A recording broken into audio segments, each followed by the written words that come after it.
A black SUV was spinning out of control on Pacific Coast Highway in Malibu, California. The tires screamed against the wet pavement as the vehicle crossed 2 lanes, clipped the guardrail, and flipped. It rolled once, then twice. Then it crashed through the metal barrier and tumbled down the rocky embankment toward the shoreline below. The sound of metal tearing apart echoed across the empty stretch of road. Glass exploded in every direction. The SUV came to a stop upside down, wedged between 2 large rocks about 40 feet below the highway. Steam hissed from the crumpled hood. Fuel began leaking from the undercarriage, pooling on the wet rocks beneath the vehicle. Inside that destroyed SUV was Sungmin Park, 31 years old, CEO of the Park conglomerate, a multi-million-dollar Korean empire that controlled luxury real estate developments, 5-star hotel chains, and private security firms across the entire West Coast. His driver, a man named Mr. Yu who had been with the family for 15 years, was slumped over the steering wheel. He was not breathing. Sungmin was pinned behind the deployed airbag in the back seat. Blood ran from a deep gash across his right temple. His eyes were closed. His breathing was shallow and getting weaker by the second. No other cars stopped. The stretch of PCH between Malibu and Santa Monica could be empty late at night, and tonight it was. No headlights, no sirens, just the sound of the ocean below and the hissing of a vehicle that was minutes away from catching fire. Regina Cole was driving home. She was 26 years old, exhausted, and running on her 3rd cup of gas station coffee. She had just finished a double shift at a veterinary emergency clinic in Santa Monica. 14 hours on her feet, 3 emergency surgeries, 1 dog that did not make it, which she was still trying not to think about. Her scrubs had dried blood on them. Her locks were pulled up in a messy bun. Her 2016 Honda Civic, which had a dent in the passenger door and a check engine light that had been on for 4 months, rattled along the highway as she headed home to Culver City. She almost did not see the wreck. But she did. She saw the broken guardrail first. Then she saw the faint glow of the SUV's 1 remaining headlight shining up from the embankment below. She pulled over immediately.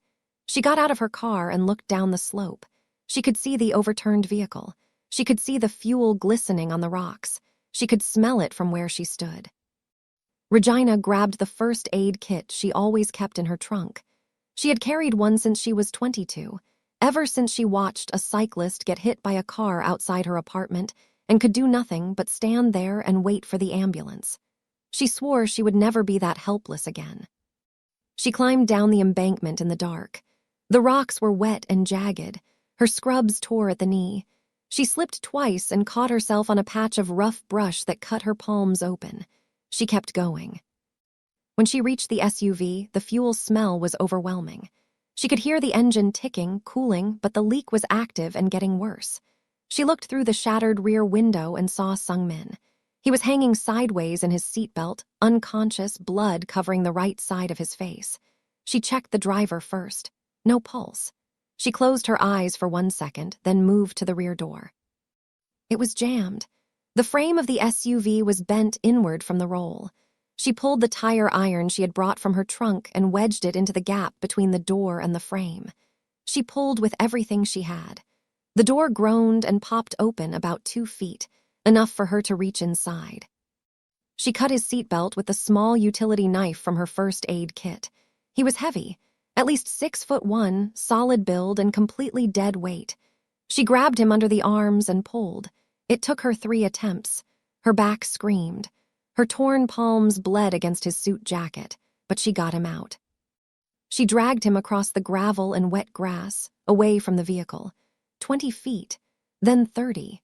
She did not stop until she could no longer smell the fuel.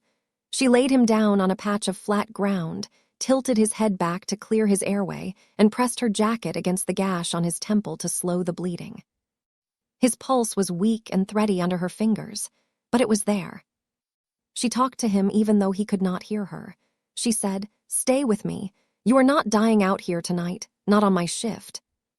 Behind her, the SUV caught fire. The fuel ignited with a low whoosh, and within seconds the entire vehicle was engulfed. The heat reached her from 30 feet away. If she had been even 2 minutes slower, he would have burned alive. She stayed with him for 11 minutes. She monitored his breathing. She kept pressure on his wound. She checked his pupils with the flashlight on her phone. She did everything she knew how to do, which was a lot, because when you work in emergency veterinary medicine, you learn triage, you learn trauma response, and you learn how to stay calm when everything around you is falling apart. Then she heard the sirens, faint at first, then louder. She saw the red and blue lights flickering along the highway above. She checked his pulse one more time. It was stronger now, steadier. He was going to make it. And then Regina did something that would change the course of both of their lives. She stood up, climbed back up the embankment, got into her car and drove away. She left her jacket pressed against his wound. She left no name, no phone number, no identification of any kind. She did not wait for the paramedics. She did not wave them down. She simply left. The reason was not complicated. Regina Cole had been invisible her entire life, and she had learned to survive that way. She was a first-generation college graduate, raised by her grandmother Estelle in Inglewood after her mother walked out when Regina was 9 years old. She worked 2 jobs. She had $87,000 in student debt. She was one emergency away from financial disaster at any given moment. The last thing she needed was to be involved in a police investigation, a news cycle, or the complicated world of whoever that man in the expensive suit was. She did what she always did. She helped, and then she disappeared. What she did not know was that Sung-min Park's hand had briefly closed around her wrist while she was pressing the jacket to his head. He was not conscious, but somewhere in the space between darkness and awareness, he felt her there. He felt someone holding on to him, and that sensation would be the first thing he remembered when he woke up. Sung-min woke up 14 hours later in a private suite at Cedars-Sinai Medical Center in Los Angeles. His head was wrapped in bandages. His ribs were bruised. His right shoulder was dislocated and had been reset while he was unconscious. 3 doctors stood at the foot of his bed. His head of security, a former Korean Special Forces operative named Min-ho, stood by the door with his arms crossed.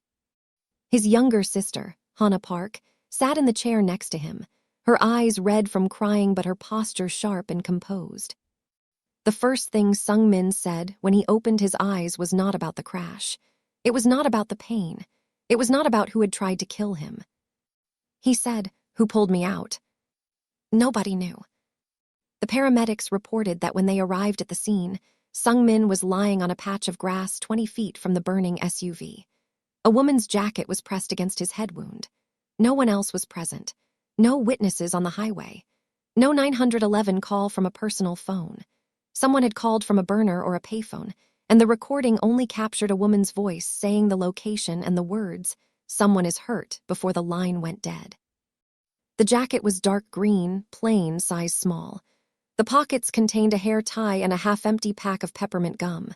No wallet, no ID, no name. Min-ho told Sung-min they would investigate. Hana told him to focus on recovering. The doctors told him he was lucky to be alive. Sung-min held the jacket in his hands. He could smell cocoa butter and antiseptic on the fabric. He ran his thumb across the collar where the stitching was starting to come loose.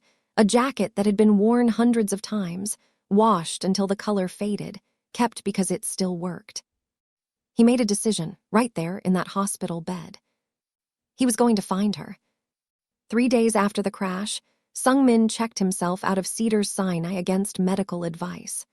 The doctors told him he needed at least another week of observation. He thanked them politely and walked out with stitches still fresh across his temple and his right arm in a sling. He went directly to the park conglomerate headquarters on Wilshire Boulevard in Beverly Hills. The building was 40 stories of glass and steel, the crown jewel of the Park family's American operations. He took the private elevator to the top floor, walked into the main conference room, and called a meeting.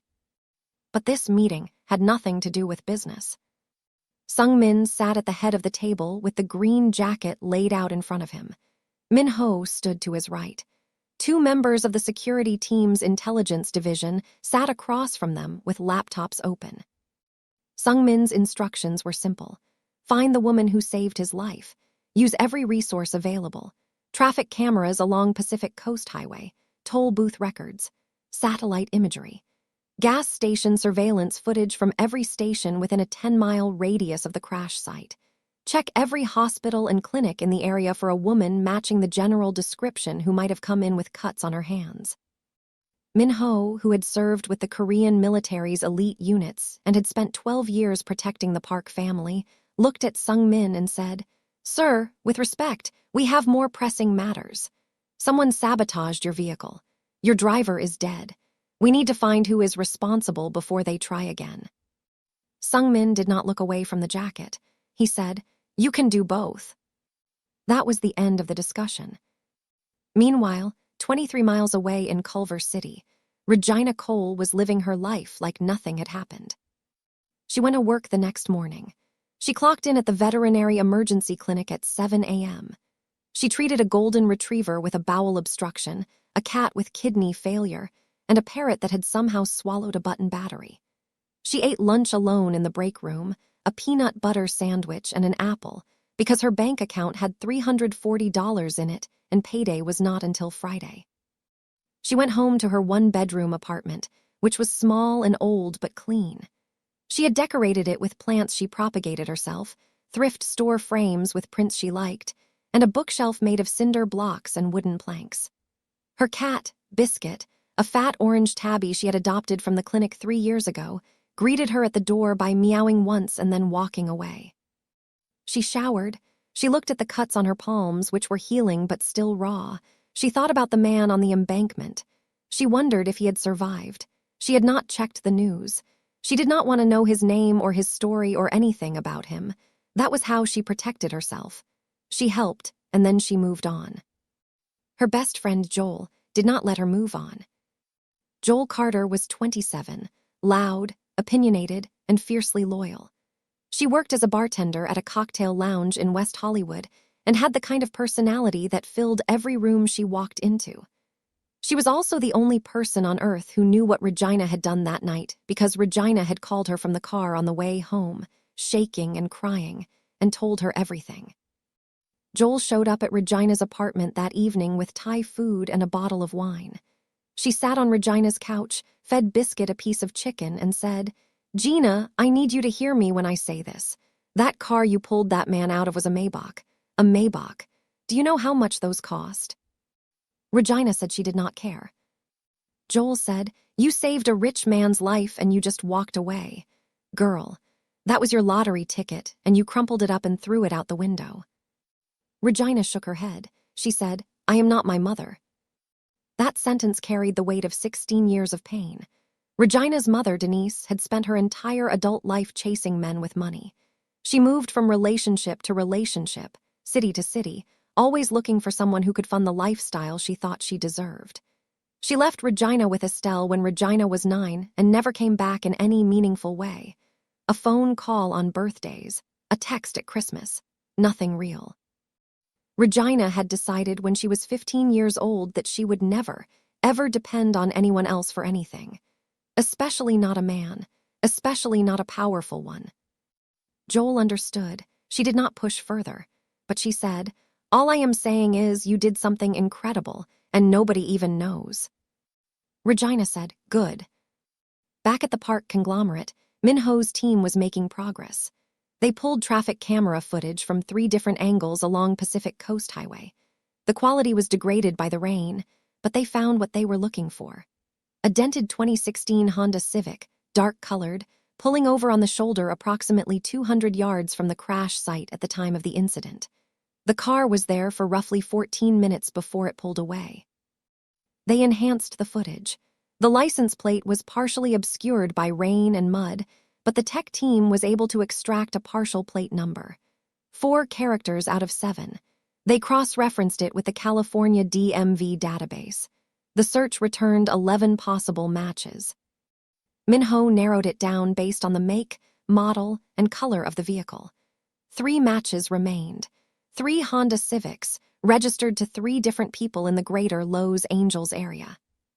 While Min-ho hunted for the mystery woman, Hana Park was hunting for something else entirely. Hana was 27, 2 years younger than Sung-min.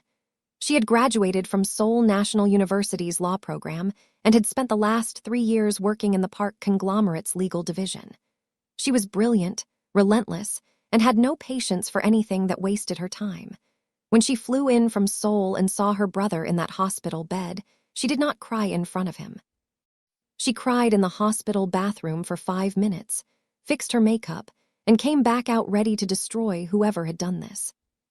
She did not care about the mystery woman. She cared about the crash. She had already reviewed the preliminary report from the mechanics who examined the wreckage. The brake lines had been cut. The steering column had been tampered with. This was not an accident. Someone had tried to murder her brother. Hana started her own investigation. She pulled the internal security logs for every person who had access to Sung-min's vehicle fleet. She reviewed employee records. She checked for anyone who had recently been hired, fired, or had shown unusual behavior. And she started looking at Victor Hale. Victor Hale was 53 years old, based in San Francisco, and ran Hale Development Group, one of the largest commercial real estate firms on the West Coast. He had been competing with the Park conglomerate for years over prime development properties in Los Angeles, San Diego, and Scottsdale. The competition was fierce, but had always remained professional. Until recently. 6 months before the crash, Victor lost a $400 million bid for a waterfront property in Marina del Rey to the Park conglomerate. It was the third major deal he had lost to Sung-min in 2 years. Industry sources said he was furious. His investors were losing confidence. His company's stock was declining. Hana did not believe in coincidences. She believed in motives, and Victor Hale had one. It took Minho's team 9 days to find her. They checked the first 2 Honda Civics on the list. The first belonged to a 64-year-old retired teacher in Pasadena. The second belonged to a college student in Long Beach who had been out of the country that week. The third was registered to an address in Culver City. Minho sent a team to do a drive-by. They found the dented Honda Civic parked in the lot of a veterinary emergency clinic in Santa Monica. The dent pattern matched the traffic camera footage. The partial plate matched. They did not approach. They watched. They waited. At 6:47 p.m., a young black woman walked out of the clinic's back entrance. She was wearing scrubs. Her locks were pulled up. She had a tired expression and a messenger bag slung over one shoulder. She walked to the Honda Civic, unlocked it with a key because the remote had stopped working months ago, and drove away. Minho's team photographed her. They followed her at a distance to her apartment in Culver City. They ran her plate. They had a name within the hour. Regina Cole, 26, veterinary technician, no criminal record, no social media presence to speak of. Graduated from Cal State LA with a degree in animal science. Currently employed at Pacific Coast Veterinary Emergency in Santa Monica. Annual income approximately $38,000 before taxes. Minho brought the file to Sung-min that night. He laid the photograph on Sung-min's desk in the home office of the Bel Air estate. Sung-min picked it up. He stared at the photo for a long time. Regina was walking across the parking lot, looking at the ground, her face partially lit by the street lamp above her. She looked exhausted. She looked like someone who had been carrying weight for a long time and had stopped expecting anyone to help her carry it. This was the woman who had dragged him out of a burning vehicle, who had kept pressure on his wound, who had stayed with him for 11 minutes and then vanished like she had never been there at all. Minho asked how Sung-min wanted to proceed. He offered to send a representative. He offered to have someone make contact discreetly. Sung-min said, "I will go myself." The next afternoon, a black sedan pulled up outside the veterinary clinic in Santa Monica. Sung-min stepped out. He was wearing a dark blue suit. The stitches on his temple were still visible. His arm was no longer in the sling, but he moved it carefully. 2 security guards stayed in the car. He walked into the clinic. The waiting room smelled like antiseptic and dog shampoo. A woman behind the front desk looked up and immediately straightened in her chair because Sung-min Park had the kind of presence that made people sit up without knowing why. He said he had an injured dog. He needed examined. The receptionist asked where the dog was. He did not have a dog. Before he could figure out how to handle that problem, the door behind the front desk opened and Regina walked out. She had a clipboard in one hand and a pen behind her ear. She said, "Room 2 is ready. Where is the animal?" Then she looked at him, really looked at him. She saw the stitches first. The cut across his right temple, stitched neatly but still red and raised. She saw the way he held his right shoulder, slightly stiff, slightly guarded. She saw his face, and something about it was familiar even though she had never seen him conscious before. Her stomach dropped. Sung-min looked at her. He saw the recognition move across her face. He saw her hands tighten on the clipboard. He said, "You left before I could thank you." Regina's mouth went dry. She glanced at the receptionist, who was watching with wide eyes. She looked back at Sung-min. She said, "You don't need to thank me. I'm glad you're okay." She turned to walk back behind the counter. Sung-min was not used to people walking away from him. In his world, people came to him. They waited for him. They sought his attention, his approval, his favor. This woman had saved his life, and she was walking away from him for the second time. He said, "I owe you my life. I would like to repay that." Regina stopped walking but did not turn around. She said, "I didn't do it for payment." Then she went through the door and disappeared into the back of the clinic. Sung-min stood in the waiting room for a moment. A pug in the lap of an elderly woman on the bench was staring at him. He looked at the pug. The pug looked at him. Neither of them blinked. He placed his business card on the front counter and left. That evening, Joel stopped by the clinic to bring Regina dinner. She noticed the business card sitting untouched on the counter. She picked it up, read the name, and pulled out her phone. She Googled Sung-min Park, and the results loaded in less than a second. Joel's jaw dropped. She scrolled through article after article. Forbes profiles, Business Insider features, a Bloomberg piece titled "The Young King of West Coast Real Estate." Photos of Sung-min at galas, at ribbon-cutting ceremonies, at press conferences. Net worth estimated at $4.2 billion. Head of the park conglomerate. Youngest CEO in the family's 100-year history. Joel turned the phone's screen toward Regina, who had just come out of the back with her bag. Joel said, "Girl, this is the man you saved." Regina looked at the screen. She read the headline. She saw the number. She said, "Okay." Joel said, "Okay, $4.2 billion and you said okay. And you told him no." Regina picked up her bag and walked toward the door. She said, "I told him the truth." She did not take the business card. Joel took it for her, slipping it into her own purse because Joel was not the kind of person who threw away a billionaire's phone number. That night, Regina went home, fed Biscuit, and microwaved leftover rice for dinner. She sat on her couch and thought about the look on Sung-min's face when she walked away from him. He had not looked angry. He had looked confused, like she had handed him something he did not know how to hold. She went to bed at 11. She set her alarm for 6 a.m. She fell asleep within minutes because exhaustion does not negotiate. She woke up at 2 in the morning. Not because of the alarm, because of a sound. She lay still in the dark, listening. Biscuit, who usually slept at the foot of her bed, was standing in the bedroom doorway, his ears flat, his tail puffed. He was staring into the living room. Regina got up slowly. She walked into the living room and turned on the light. Nothing looked wrong at first. Then she noticed. Biscuit's food bowl had been moved from its usual spot by the kitchen wall to the center of the kitchen floor. Her mail, which she had left in a stack on the counter, was spread out, opened, every envelope. And on her kitchen table, placed neatly in the center like someone had set it there with purpose, was a photograph. Regina picked it up with shaking hands. It was a photo of her, taken from above, from the hillside that overlooked the embankment on PCH. In the photo, she was kneeling over Sung-min's body, pressing her jacket to his head. The burning SUV was visible in the background.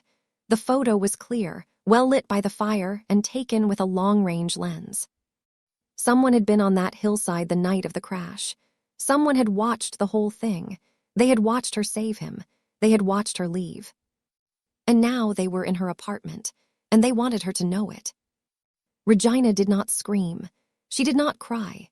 She grabbed a kitchen knife from the drawer, checked every room in her apartment, checked the closets, checked behind the shower curtain, and then sat down on her couch with the knife in one hand and her phone in the other. She called the police. 2 officers arrived within 20 minutes. They checked the apartment. No sign of forced entry, no fingerprints on the photograph, no disturbance to the locks or windows. One officer suggested she might have left the mail open herself and forgotten. She did not argue with him because she knew he was not going to help her. They took a report and left. Regina sat on her couch for the rest of the night. She did not sleep. Biscuit sat in her lap, and she held him against her chest like a shield. At 5 a.m., she called Joel. Joel came over immediately.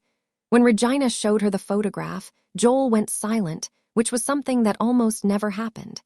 She studied the image, the angle, the clarity, the fact that whoever took it had been positioned on the hillside above the crash site, watching everything unfold. Joel said, "Gina, this is not a random break-in. Whoever took this picture was there that night. They watched you save him, and now they want you to know that they know who you are." Regina said, "This is about him, isn't it? This is about whoever tried to kill him." Joel said, "Which is exactly why you need to call him." Regina resisted for another hour. She paced her apartment. She argued with herself. She argued with Joel. She said she did not want to get pulled into someone else's world. She said she had worked too hard to build her own life, small as it was, to let it get swallowed up by someone else's problems.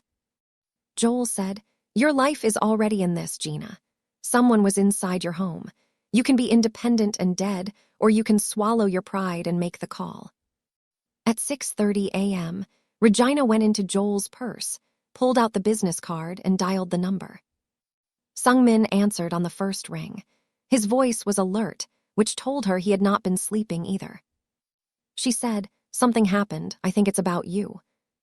20 minutes later, a black SUV pulled up outside her apartment building. Minho stepped out first, followed by 3 members of the park security team. They swept her apartment in under 5 minutes. They photographed the kitchen table, the displaced food bowl, the opened mail. They bagged the photograph. Sungmin arrived 10 minutes after that. He walked into her small apartment, and it looked almost absurd. This man in his tailored clothes, standing in her living room next to her cinder block bookshelf and her thrift store couch. But he did not look out of place the way she expected him to. He looked focused. He looked at the photograph, and his expression went cold. He said, "This confirms it. The crash was arranged. Whoever did it had someone positioned on the hill to watch and confirm. That person saw you pull me out. Now they see you as a loose end." Regina said, "A loose end?" Sungmin said, "Someone who can connect the crash to the people who arranged it. A witness." Regina said, "I didn't witness anything. I just pulled you out of a car." Sungmin said, "They don't know what you saw, and people like this don't take chances." He told her she needed to come under his protection, immediately. She said no. He expected that. He did not push. Instead, he said, "Then let me ask you one question. Do you have anyone who can protect you? Security system, weapons training, anyone who would know if something happened to you before it was too late?" She had Joel. She had Biscuit. She had a kitchen knife. He let the silence do the work. That evening, Regina packed a duffel bag with clothes, her work scrubs, her laptop, and her cat. She got into the back of an armored SUV and was driven to the park estate in Bel Air. The estate was on 12 acres behind iron gates that required 3 separate security clearances to open. The grounds were immaculate. The main house was a modern architectural masterpiece with clean lines, natural stone, and walls of glass that overlooked the canyon below. There was a guest house, a pool house, a full security command center, and staff quarters that housed a team of 20. Regina was shown to a guest suite on the 2nd floor of the main house. The suite had a king-size bed, a sitting area, a private bathroom with a walk-in shower and a soaking tub, and a view of the canyon. The room was larger than her entire apartment. She set her duffel bag on the floor. She set Biscuit's carrier on the bed. She stood in the middle of the room and felt completely, overwhelmingly out of place. That first night, she could not sleep. At midnight, she went downstairs to find the kitchen. The house was quiet. The security team rotated outside on a schedule she could hear through the windows, soft footsteps on gravel every 20 minutes. She found the kitchen, a massive space with marble countertops and professional-grade appliances, and she found Sungmin sitting at the island counter. He was drinking tea and reading documents on a tablet. He was wearing a plain black t-shirt and gray sweatpants. It was the first time she had seen him in anything other than a suit, and he looked different. Younger. Less like the man on the Forbes cover and more like someone who could not sleep either. He looked up when she walked in. He said, "There is tea, and I think there is hot chocolate somewhere if you prefer that." She found the hot chocolate. She made herself a cup. She sat across from him at the island counter. They talked. It was not a big conversation at first. It was small. He asked her how long she had been a vet tech. She said 4 years. She told him she wanted to be a veterinarian, had wanted it since she was 12 years old when her grandmother took in a stray dog that had been hit by a car, and she watched the neighborhood vet save its life in a garage because they could not afford the animal hospital. He asked why she had not gone to vet school. She said money. Applications were expensive. Tuition was impossible. She had a stack of applications sitting on her desk at home, filled out, ready to go, and she could not afford the submission fees, let alone 4 years of graduate school. He asked about her family. She told him about Estelle, her grandmother, who still lived in the same house in Inglewood where she had raised Regina. She told him that Estelle was 71 years old, had arthritis in both hands, still cooked Sunday dinner every week, and was the strongest person Regina had ever known. She did not mention her mother. He did not ask. Then she asked him why he was awake. He said, "Because someone tried to kill me 10 days ago, and I don't know who. And the woman who saved my life ran away from me twice, and now she is sitting in my kitchen drinking hot chocolate." She almost smiled, almost. He told her about the pressure of running the conglomerate, not the glamorous parts, the real parts, the board meetings that lasted 9 hours, the constant travel, the weight of being responsible for thousands of employees and their families, the loneliness of being the person everyone looked to for decisions, but no one asked how he was doing. She asked him why he was so determined to find her. He said, "Because you saved my life and you wanted nothing for it, and I have never experienced that before. In my world, everything comes with a price. Everything is a transaction. You pulled me out of a fire and you did not even leave your name. I needed to understand why." She said, "Because you were dying and I was there. That is it. That is the whole reason." He looked at her for a long time after she said that, and something in his expression shifted, like a door opening that he did not know was closed. They talked until almost 3 in the morning. Then she said goodnight and went back to her room. She fell asleep within minutes, and for the first time since the break-in, she felt safe. The days at the Bel Air estate developed a rhythm. Regina refused to stop working. She told Sungmin that if she was going to be stuck in his world, she was going to keep living in hers. He arranged for an armored vehicle to take her to and from the veterinary clinic every day. 2 security guards were assigned to her at all times, positioned outside the clinic during her shifts and outside the estate at night. She hated it at first. She told Sungmin she felt like a prisoner with nicer furniture. He listened without arguing and then adjusted the arrangement. He told the guards to keep more distance. He told them to dress casually so they would not draw attention. He asked Regina what else he could do to make her comfortable. She said, "You could stop having people follow me." He said, "I cannot do that." She said, "Then stop asking what you can do." But she did not leave. Sungmin started driving her to work some mornings. Not personally driving, because Minho was always behind the wheel, but sitting in the back seat with her. He said it was because the route was on his way to the office. It was not.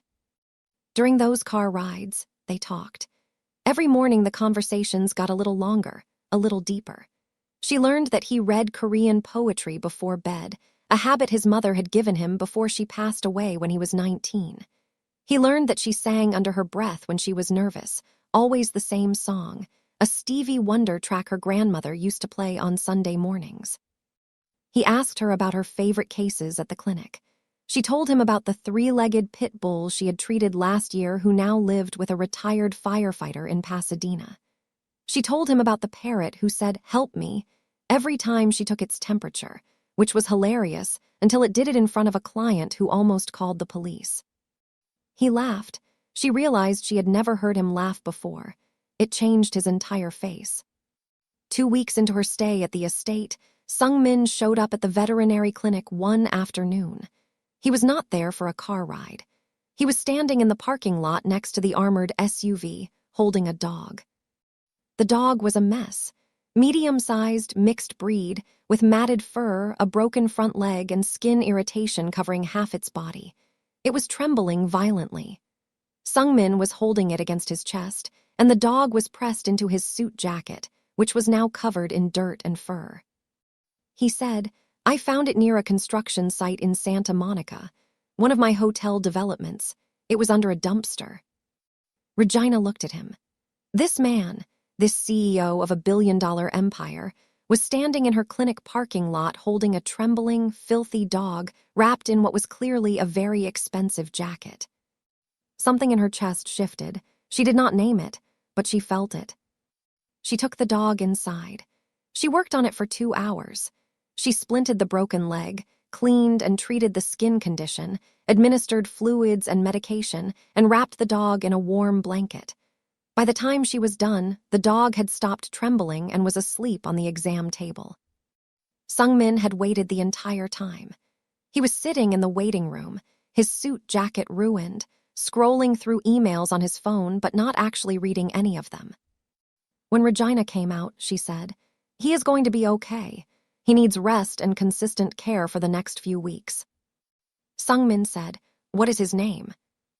She said, "He does not have one. He is a stray." Sung-min thought about it and said, "Lucky." Regina looked at him with an expression that was somewhere between affection and disbelief. She said, "That is the most unoriginal name in the world." He said, "It is accurate." They kept Lucky. The dog went home to the Bel Air estate that night and was set up in a recovery area that Sung-min had his staff prepare within an hour. Within 3 days, Lucky was following Sung-min around the house. Within a week, Lucky was sleeping on Sung-min's bed, which Min-ho found deeply unprofessional and Hana found hilarious. One evening, about 3 weeks after Regina had moved into the estate, they were sitting on the terrace that overlooked the canyon. The sun had set.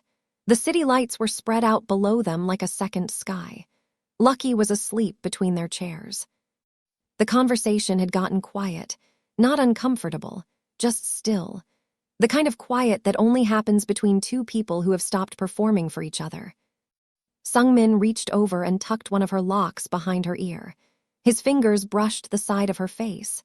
She did not pull away. She turned toward him slightly. Their faces were inches apart. His phone rang. It was Hana. The moment broke like glass. Sung-min answered the phone. His expression changed immediately. He stood up and walked to the edge of the terrace, speaking in rapid Korean. Regina watched him. His shoulders were tense. His free hand was clenched at his side. When he hung up, he turned to her and said, "Hana found something." Hana had traced a wire transfer from a shell company linked to Victor Hale to a private military contractor named Eric Soren. The transfer was made 2 weeks before the crash. Eric Soren was ex-military, 41 years old, with a history of private security work that bordered on mercenary activity. He had been in the Malibu area the night of the crash. His phone records placed him within half a mile of the PCH location at the time of the incident. Eric Soren was the man on the hillside. He was the one who had sabotaged the SUV. He was the one who had taken the photograph of Regina. And according to Min-ho's surveillance team, Eric Soren had not left Lowe's Angels. In fact, for the past 3 days, the same vehicle had been parked within sight of the veterinary clinic in Santa Monica. Watching, waiting. He was watching Regina. Everything changed after that night. Sung-min doubled the security around the estate and around the clinic. He wanted Regina to stop going to work entirely. She refused. They argued about it, their first real argument, and it was not pretty. She said, "You do not get to make decisions about my life. I have been taking care of myself since I was 9 years old. I am not going to stop now because some man with a camera is parked outside my job." He said, "This is not about independence. This is about staying alive." She said, "If I stop living my life because of fear, then they have already won." He looked at her and she could see it in his eyes, the thing he was not saying. He was afraid, not for himself, for her. And that fear was something he did not know how to handle because Sung-min Park had built his entire life around control, and this was something he could not control. She went to work the next day, and the day after that, and the day after that. On Wednesday evening, she was leaving the clinic with her 2-guard detail. They walked to the armored SUV in the parking lot. She was tired. She was thinking about Lucky's follow-up treatment. She was thinking about whether there was any of the pasta that the estate's chef had made the night before left in the fridge. She was not thinking about the 2 vehicles that turned into the parking lot at the same time and boxed in the SUV from both sides. It happened fast. Both vehicles stopped, blocking the SUV's front and rear. 4 men got out. They moved with military precision. They disabled the security guards quickly, using tasers and physical force. The guards were trained, but they were outnumbered. One of the men smashed the SUV's rear window with a crowbar. Another spray-painted a message on the hood in large red letters, "Walk away or bleed." They did not touch Regina. They did not grab her or threaten her directly. They made her watch. Then they got back in their vehicles and drove away, the whole thing lasting less than 90 seconds. Regina was standing in the parking lot when it was over. Glass was in her hair from the shattered window. The security guards were on the ground, disoriented but conscious. The red paint on the SUV hood was dripping in the evening light. She did not run. She did not scream. She sat down on the curb, put her hands on her knees, and tried to breathe. Sung-min arrived before the police did. Min-ho drove. They covered the distance from Bel Air to Santa Monica in 14 minutes, which should have taken 30. When Sung-min got out of the car and saw the SUV, saw the message, saw the glass, and then saw Regina sitting on the curb with her hands trembling, something inside him changed permanently. He did not yell. He did not make threats. He went quiet. His face became still. His eyes became flat. And everyone who worked for him knew that when Sung-min Park went quiet like that, the situation had passed the point of negotiation. He walked over to Regina and kneeled down in front of her on the curb. Right there, in the parking lot, in front of his security team, in front of the gathering crowd of clinic staff and passersby, the most powerful man in the Park Empire kneeled on the asphalt and put his arms around her. She let him. She pressed her face into his chest and she held on. She could feel his heartbeat against her cheek, steady and strong, the same heartbeat she had monitored on the side of a highway weeks ago. He held her until the shaking stopped. That night, back at the estate, Regina sat on the edge of her bed and looked at the wall and tried to figure out what her life had become. Sung-min knocked on her door. She let him in. She said, "I don't want to be a weakness for you. I don't want to be the thing your enemies use to get to you." He said nothing. She said, "Maybe I should disappear again, like I did that night. Maybe that is the safest thing for both of us." He sat down next to her. He was quiet for a moment.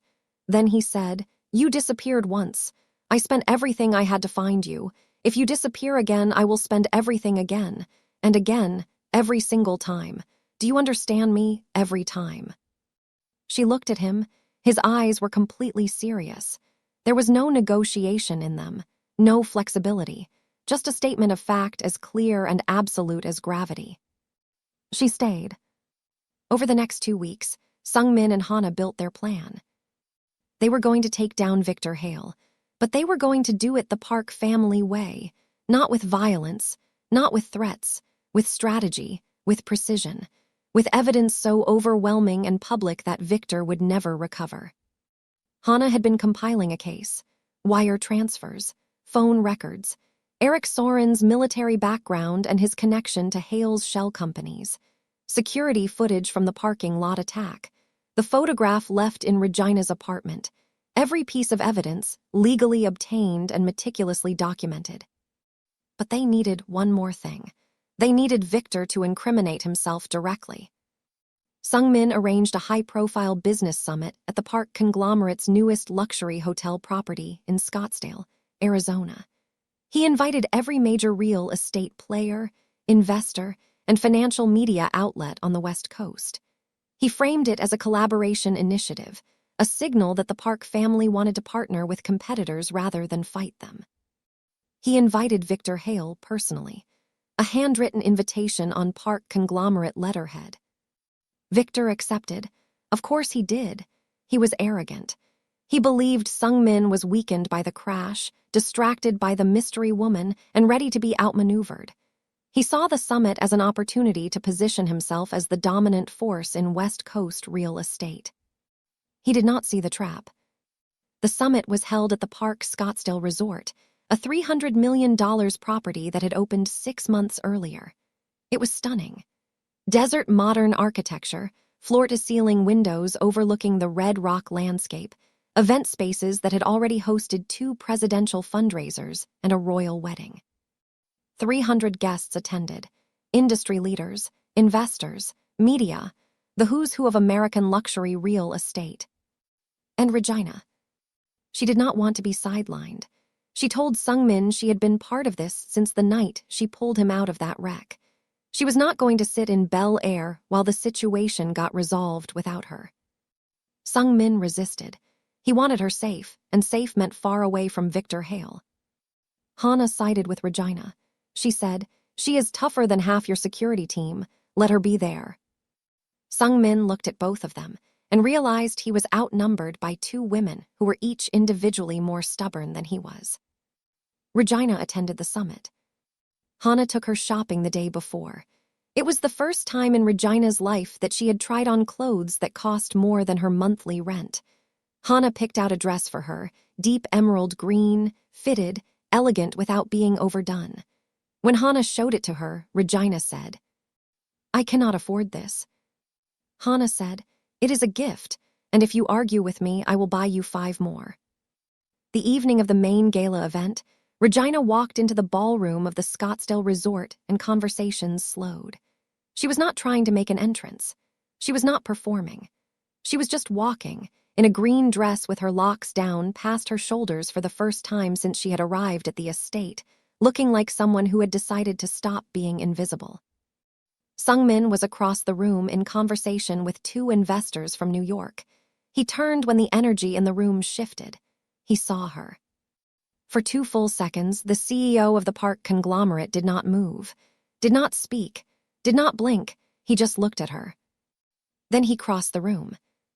The summit sessions ran for 2 days.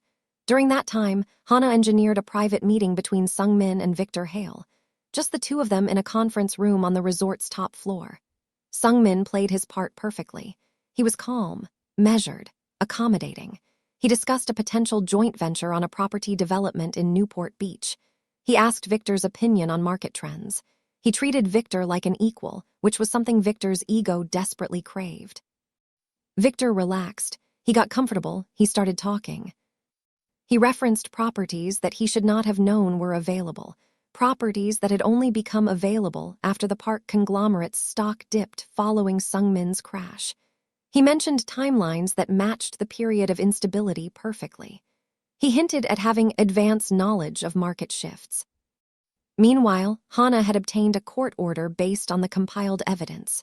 Recording devices were placed in the conference room under full legal authorization. Everything Victor said was being captured. Then Victor made his fatal mistake. He mentioned Eric Soren by name, not directly, not as a confession, but in the context of reliable operators who could clear obstacles in the development world. He said, "Sometimes the road to a good deal has a few bumps in it, doesn't it, Sung-min?" And he smiled. Sung-min did not react. He smiled back. He shook Victor's hand. He walked out of the conference room, went directly to Hana and said, "We have everything." That night, after the summit sessions ended, Regina was alone in her hotel suite. She had changed out of the dress and was in sweats, sitting on the bed with Lucky, who Sungmin had insisted on bringing to Scottsdale because the dog had separation anxiety. Her phone buzzed with a text from Joel that said, "Send me pics of the hotel room or I will never forgive you." There was a knock on the door. She assumed it was Sungmin. She opened the door. It was not Sungmin. A man she had never seen before was standing in the hallway. He was tall, lean, with close-cropped blonde hair and pale blue eyes that looked like they had been emptied of something essential a long time ago. He was wearing a dark jacket and had his hands in his pockets. His expression was calm, almost bored. He said, "Ms. Cole, my name is Eric Soren. Victor Hale would like to make you an offer. You should listen." Regina's first instinct was to slam the door. Her second instinct was to scream. She did neither. She looked at Eric Soren, the man who had sabotaged a car and killed a driver, the man who had stood on a hillside and photographed her saving a stranger's life, the man who had broken into her apartment and rearranged her things to let her know he could reach her any time he wanted, and she did not flinch. She said, "Talk." Eric said Victor Hale was offering $5 million. Cash, untraceable. All she had to do was leave the country, change her name, never contact Sungmin Park or anyone in the Park family again. Disappear permanently the way she had disappeared that night on the highway. She was good at disappearing. All she had to do was do it one more time. Then he added casually, like he was mentioning the weather, that if she declined, things could become difficult for her grandmother. Estelle Cole, 71 years old, lived alone in Inglewood, arthritic hands, no security system. That was the line. Everything in Regina's body went hot, not with fear, with rage, pure, focused, volcanic rage. This man was standing in front of her, threatening the woman who had raised her, the woman who had worked double shifts as a hospital janitor to keep the lights on, the woman who had braided Regina's hair every Sunday morning and told her she was going to be something, the woman who was everything. Regina said, "You can tell Victor Hale that my grandmother survived Watts. She survived raising me alone after my mother walked out. She survived losing her daughter to the streets and never once felt sorry for herself. She is not afraid of a man in a suit with too much money and not enough spine. And neither am I." She closed the door in his face, hard. Then she locked it. Then she picked up her phone and called Sungmin. He answered immediately. She told him what happened, every word. Her voice was steady. Her hands were not. Within 30 minutes, Minho dispatched a full security team to Inglewood to surround Estelle Cole's house. Within an hour, Estelle was on the phone with Regina, irritated about the strange men in suits standing on her front lawn but otherwise fine. Estelle said, "Baby, there are men outside my house who look like Secret Service agents. What did you do?" Regina said, "I'll explain everything, Grandma, just let them stay, please." Estelle said, "They better not step on my roses." Sungmin came to Regina's suite 20 minutes after her call. He brought Minho. He brought Hana. He brought the full weight of the Park family's resolve. He looked at Regina and said, "Are you okay?" She said, "I am angry." He said, "Good, hold on to that." The next morning was the final day of the summit. The ballroom was full. 300 guests, plus press, plus the cameras that Hana had arranged for what was about to happen. Sungmin took the stage. He was wearing a charcoal suit. The scar on his temple was visible. He did not hide it. He stood at the podium, looked out at the room full of the most powerful people in West Coast real estate, and he spoke. He did not raise his voice. He did not rush. He spoke the way he always did, with calm precision, with absolute control, with the quiet authority of a man who had been planning this moment since the second he woke up in that hospital bed. He presented the evidence, all of it. The wire transfers from Victor Hale's shell company to Eric Soren. The phone records placing Soren at the crash site. The forensic analysis of the sabotaged vehicle. The photograph found in Regina's apartment. The surveillance footage of Soren watching the veterinary clinic.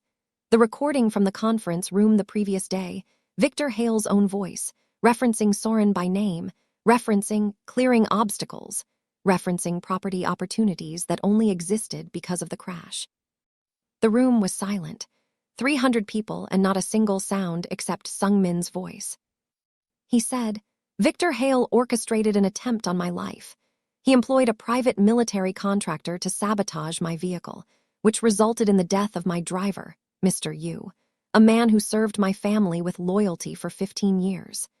He then terrorized an innocent woman whose only involvement in this situation was that she stopped on the side of a road and saved a stranger's life." He paused. He looked at Victor Hale, who was seated in the third row. Victor's face was gray. His hands were gripping the armrests of his chair. Sung-min said, "Every piece of evidence I have presented has been submitted to the FBI and the SEC as of 6 o'clock this morning. This is not an accusation. This is a notification." The room erupted. Voices, phones ringing, chairs scraping as people stood. Victor's lawyers grabbed him by the arms and pulled him toward the exit. Victor was trying to speak, trying to say something, but no words were coming out. He looked like a man who had just watched the ground open beneath his feet. 30 minutes later, Eric Soren was arrested by federal agents in the hotel lobby. He did not resist. He walked out in handcuffs with the same empty expression he had worn when he knocked on Regina's door. 2 hours after that, Victor Hale was arrested at the Scottsdale airport as he attempted to board a private jet. The footage of his arrest, captured by the media that Hana had strategically invited to the summit, was on every news channel by noon. By evening, it was over. Sung-min found Regina on the rooftop terrace of the hotel. She was standing in the Arizona sun, looking out at the desert. The red rock formations glowed in the late light. The sky was enormous. She was crying, not from sadness, not from fear, from relief, weeks of tension. Weeks of looking over her shoulder, weeks of pretending she was fine when she was terrified, all of it coming out at once. Sung-min stood beside her. He did not speak right away. He let the silence exist. He let her feel what she needed to feel. Then he said, "You saved my life on that highway. You changed everything. And I need you to know that I am in love with you. Not because you saved me, because of who you are, every single day, the way you fight for everything, the way you refuse to be anyone other than who you are, the way you held a kitchen knife and sat on your couch all night because you refused to be afraid." Regina wiped her eyes. She turned to him. She said, "I have been in love with you since you walked into my clinic holding that dirty dog wrapped in a jacket that probably cost more than my car." He laughed, that laugh again, the one that changed his face. He kissed her, right there on the rooftop, with the Arizona desert stretching out in every direction and every threat finally, completely, permanently gone. 6 months later, everything was different, and everything that mattered was exactly the same. Regina was enrolled at the UC Davis School of Veterinary Medicine, one of the top veterinary programs in the country. She had applied on her own. She had written her personal statement about the night she watched a neighborhood vet save a stray dog's life in a garage in Inglewood and knew she had found her purpose. She submitted her applications with money she had saved from 6 months of overtime shifts. She earned a full scholarship. When the acceptance email came through on a Tuesday afternoon, she was sitting in the kitchen of the Bel Air estate eating cereal. She stared at her phone for 30 seconds, then burst into tears. She called her grandmother before she called anyone else. Estelle said, "I knew it. I have been knowing it since you were 12 years old and you cried when that dog on the street had a hurt leg. You were always meant for this, baby." Sung-min offered to pay for everything. Tuition, books, housing, all of it. She said no. He was not surprised. She had her own apartment near the UC Davis campus in the Sacramento area. It was small, clean, and hers. She had Biscuit. She had a new cinder block bookshelf that Joel said was a cry for help, but Regina thought was perfectly functional. She had a study schedule that was grueling and a workload that was intense, and she loved every second of it. Sung-min visited on Wednesdays, every Wednesday. His schedule at the park conglomerate was demanding, packed with meetings, negotiations, international calls, and development projects. But somehow, every single Wednesday, his calendar showed a mysterious block of time in the afternoon that Min-ho could not account for. Sung-min would fly from Los Angeles to Sacramento, drive to Davis, bring her dinner from her favorite Thai restaurant, help her quiz herself on veterinary anatomy, and fall asleep on her couch with biscuit on his chest. Regina visited the Bel Air estate on weekends when she could, sometimes every weekend, sometimes every other. The estate still felt impossibly large to her, but it had started to feel less like someone else's world and more like a place that had a space for her in it. Lucky the dog was thriving. His leg had healed completely. His fur had grown back, thick and glossy. He had gained 15 pounds of healthy weight and had developed a personal vendetta against the estate's gardener, who he believed was a threat to the property based on absolutely no evidence. Lucky slept on Sung-min's bed every night, which Sung-min pretended to be inconvenienced by, but was clearly pleased about. Hana had started managing an Instagram account for Lucky. It had over 200,000 followers. The account featured pictures of Lucky in various locations around the estate with captions that Hana wrote in a voice that was clearly a more dramatic, more opinionated version of Lucky himself. Joel called it the best content on the internet. Speaking of Joel and Hana had become inseparable. Nobody expected it. Joel was loud, spontaneous, and operated entirely on vibes. Hana was precise, strategic, and operated entirely on data. They should not have gotten along. They were planning a trip to Seoul together. Joel had also started calling herself the unofficial park sister, which she announced during Sunday dinners at the estate that had become a regular occurrence. She posted stories from the estate's pool, the kitchen, the terrace, and once from Sung-min's home office, which earned her a very polite but firm request from Min-ho to never do that again. Estelle had met Sung-min 3 times. The first time was 3 weeks after the summit in Scottsdale.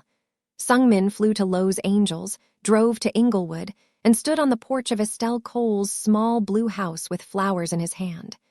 Estelle opened the door, looked him up and down, and said, "Take your shoes off." He did.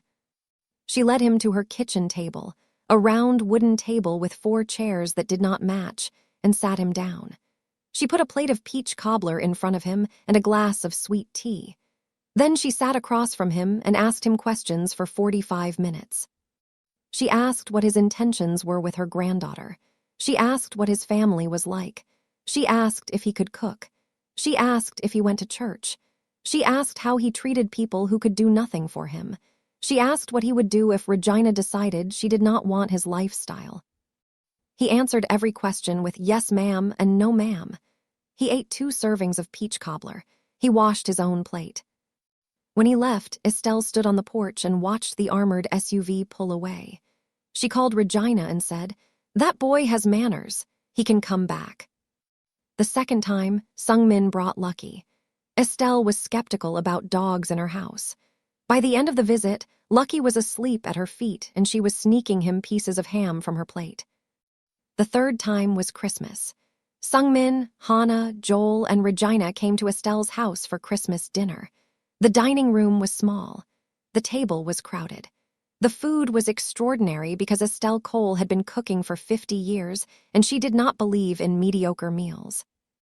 Sung-min sat at the table in a sweater that Estelle had given him as an early Christmas gift, a knitted sweater in dark green that she had made herself despite the arthritis in her hands, and he wore it like it was the most valuable thing he owned. Because to him, it was.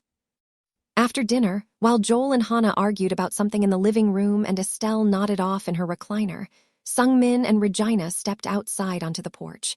It was cool. The Inglewood street was quiet. Christmas lights from the neighbors flickered in red and gold. Sung-min took a small box from his jacket pocket. Regina's heart stopped. But it was not a ring. Not yet. He knew her well enough to know that she would say yes only when she was ready, and she was not ready yet. She had a degree to finish. She had a career to build. She had a life to live on her own terms first. Inside the box was a key to the Bel Air estate. He said, "This is not me asking you to move in. This is me telling you that wherever you are, whatever you are doing, there is always a door open for you. always. She held the key in her hand. She looked at him. She said, "You know I am going to make you wait." He said, "I know." She said, "I might make you wait a long time." He said, "I will be here." She kissed him. On the porch of her grandmother's house in Inglewood, with the Christmas lights reflecting in the windows and the sound of Joel and Hannah laughing inside, she kissed him and it felt like coming home. Months later, on a Saturday in early spring, Sungmin and Regina drove up Pacific Coast Highway. It was a clear day. The ocean was blue and flat and endless on one side. The California hills rose on the other. Lucky was in the back seat with his head out the window, ears flapping. They passed the spot.